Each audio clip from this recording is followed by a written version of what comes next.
ভাত, রুটি, পরোটা, লুচি যেকোনোর সঙ্গে এই রেসিপিটা বাড়িতে বানিয়ে দেখতে পারেন।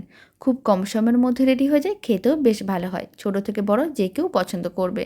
প্রথমে এখানে আমি আলু ও বিনসটাকে আগে থেকে কেটে রেখেছিলাম। এবার কড়াইয়ের মধ্যে কিছুটা পরিমাণ সরষের তেল দিলাম, তার মধ্যে অল্প একটু হলুদ গুঁড়ো আর লবণ দিয়ে দিলাম। এখন আলু ও বিনসটা দিয়ে দিতে হবে। তারপর ভালো করে সমস্ত কিছু মিশিয়ে নিতে হবে। এদিকে আমি ভেজানো চীনাবাদাম খোসাটাকে ছাড়িয়ে নিলাম। এখন চীনাবাদামগুলোকে মিক্সির জারের মধ্যে নিয়ে নিলাম। তার মধ্যে অল্প করে একটু জল দিয়ে ভালো করে পেস্ট করে নিতে হবে। আর এদিকে বিনস ও আলুটা কিন্তু লাল লাল করে ভাজা হয়ে গেছে। কড়াইতে আবারও কিছুটা পরিমাণ তেল দিয়ে দিলাম, তার মধ্যে অল্প একটু হিং দিলাম। আর রান্নাটা আমি নিরামিষেই বানাচ্ছি। আর একটার মতন আমি দিয়ে দিলাম শুকনো লঙ্কা, আর দিয়ে দিলাম আদা বাটা।